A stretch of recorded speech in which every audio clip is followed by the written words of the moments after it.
Edisonit lutem, çfarë ndodhi sot në parlament, Edison? Fakt, unë nuk di të them se çfarë ndodhi në parlament, po di të them çfarë ndodhi jashtë pamjet ku çfarë ndodhi sot në parlament, them unë si pyetje të parë, por ndërkohë e kam për jashtë, sepse ne shfaqim pamjet ku ti shoqërohesh nga shumë polic. Çfarë ndodhi? Në fakt, siç ishte lajmëruar, sot po zhvilloi një protestë para parlamentit, ndërkohë që mbahej seanca plenare, në të cilën ndër të tjera do kalonin edhe 4.2 milion euro për Kanye Westin, paratë për cilat ka pas shumë polemika, edhe ne sigurisht ishim aty për të thënë fjalën tonë, edhe për të shprehur qartë kundërshtinë tonë. Protesta dukej sikur po e merrte rrugën e vet edhe praktikisht gjërat po paqtoheshin, sepse seanca po vazhdonte normalisht, edhe ne s'kishim që bënim shumë. Unë gjendesha paka shumë përballë selisë së Partisë Demokratike, edhe po zhvilloja një intervistë live si kjo tani në televizionin News 24. Edhe në atë moment përballë praktikisht në përland po shija se si ca polic po ndiqnin protestuesit në vrap në një perimetër që ishte shumë larg parlamentit. Edhe po shtroja pyetjen pse po ndodhte kjo. Disa protestues tjerë po më thoshin që në fakt po afrohej Rama, edhe nuk di të them sa e vërtet ka qenë, se si thash që nuk kam pas mundësi ta shoh fare se çfarë ka ndodhur në seancën plenare. Ama në atë moment kur unë isha live dhe po flisja me gazetaren e News 24, thjesht një grup policësh më vjen edhe më sulmon direkt te celulari, edhe ma hedh celularin tokë dhe më arrestojnë ose më shoqërojnë. Ishte totalisht e pa kuptim, e pa vend, ishim jashtë çdo perimetri sigurie. Unë nuk isha fare të bëja as me protestën në atë moment, edhe thjesht merrem ashtu dhunshëm edhe dërgohem komisariatin numër 1.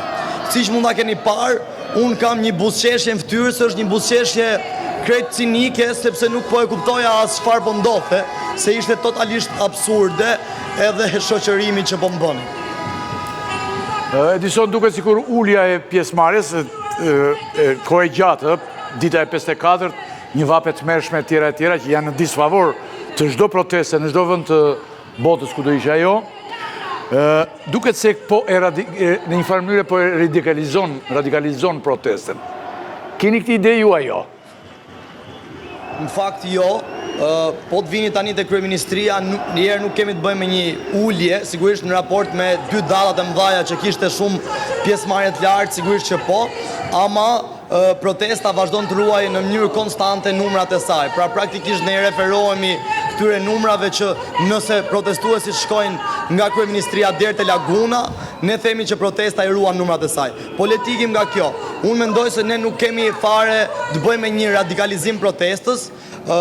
Deputetët janë gjuajtur me vezë prej herës parë në cilën ne kemi shkuar te parlamenti, edhe siç ishim lajmëruar, sot ishte seanca e fundit plenare, edhe ne donim t'ju jepnim thjesht një mesazh deputetëve që nuk na përfaqësojnë, edhe le të ishte kjo seanca e fundit plenare që ata ishin përfaqësuesit tanë. Përveç goditjeve me vezë, nuk ka pas asnjë sulm tjetër nga protestuesit. Ama ne jemi përballur me një sulm të paprecedent nga policia e shtetit. Janë gjuajtur të paktën 3 makina ose betonjere me ujë drejt nesh. Jemi goditur me pepper spray në fytyrë shumë prej nesh, edhe shumë prej nesh kanë qenë të shoqëruar fillimisht në spital, e pastaj 10 prej nesh janë shoqëruar dhe në komisariate, pa pas një dhunë fare nga protestuesit. Siç e keni parë, ne jemi përsëri sonte te kryeministria, po protestojmë paqësisht, edhe në këtë mënyrë do vazhdojmë deri në fund. Ne kemi vendosur që këtë qeveri të korruptuar, të kriminalizuar, do ta rrëzojmë paqësisht. Jemi okay me këtë historiu, por ndërkohë ka zëra plot, po dhe mes tyre dhe gazetarë të njohur me eksperiencë. Dje unë erën e ka e fundit, unë hapa në një bisedë rreth një qëndrimi ose mendimit të një kolegu tonë, vjetër dhe me eksperiencë, që nuk është aktualisht në Shqipëri, i cili thoshte që protesta ka 2 armiq. Edi Rama, pushteti dhe Edi Rama që është përballë, sepse në qoftë se do fitoni ju, do të humbin ata. Dhe është një natyrshmëri e tyre për të qenë përballë.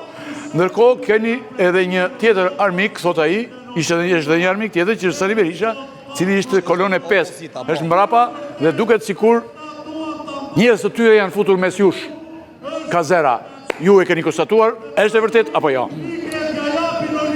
Në fakt që unë e kam lexuar shkrimin edhe unë mendoj se po, një prej armiqve është partia sigurisht socialiste edhe qeveria, edhe sa i përket konstatimit dytë që shumë njerëz të Partisë Demokratike janë futur mes nesh, në fakt kjo është krejtësisht e pavërtet, sepse sigurisht që njerëz që mund të kenë qenë votues të Partisë Demokratike, edhe të Partisë Socialiste, edhe të partive tjera, sigurisht që janë shesh. Ama në fakt Tefonia edhe fjalën nuk e ka marrë asnjë eksponent i Partisë Demokratike apo partive tjera.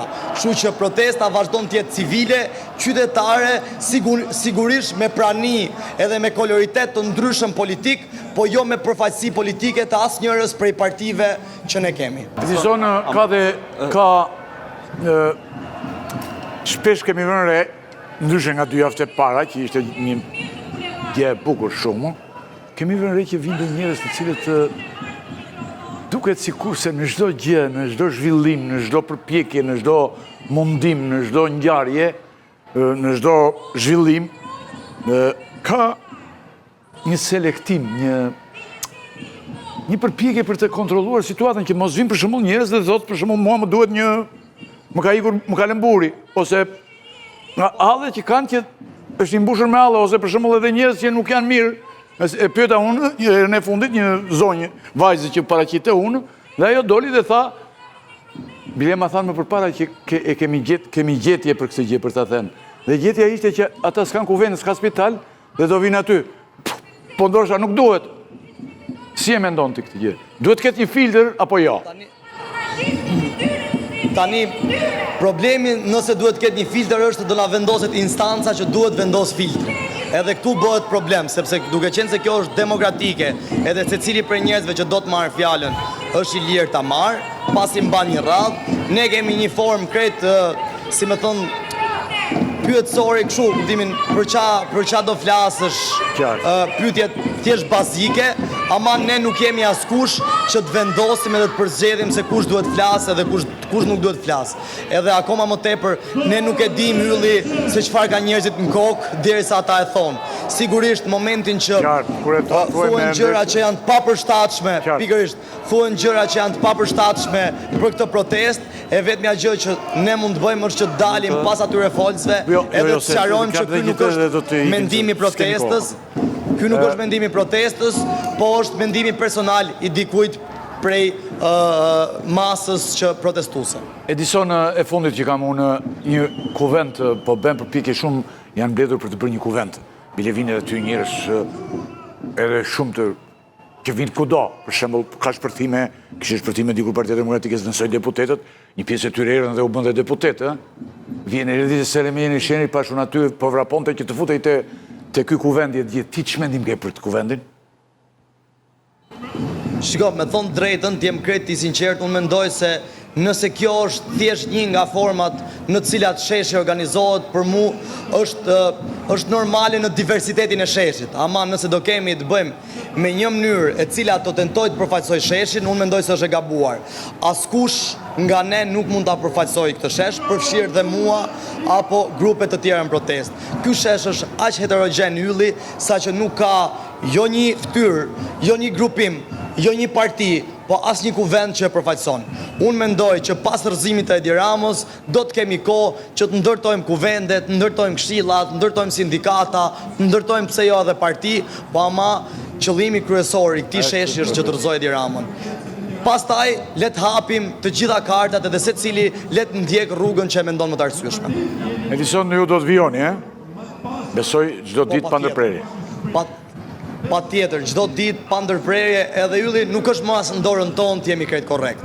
Po thonë, edhe po të duam ne që ta ndalojmë tani më protestën, nuk e ndalojmë dot, sepse njerëzit do të vinë gjithsesi. Ne po bëheshim merak sot, se po thonim, ore ka qenë gjithë ditën proteste parlamentit dhe nuk e dim a do vinë njerëzit se mendojnë se protesta është zhvilluar para parlamentit. Kur erdhëm nga komisariati numër 1, i gjetëm njerëzit që na prisnin në shesh.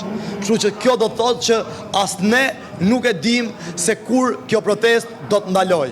Siç duket, kjo protestë do të ndaloj vetëm pasi ky sistem kriminal edhe korruptiv, që sigurisht në përbërjen e tij ka jo vetëm një parti politike, po ka sigurisht gjithë skenën politike, ka një pjesë të mirë të tregut mediatik, ka oligarkinë ekonomike, krimin organizuar, edhe mbështetjen e shumë ndërkombëtarëve të bjerë.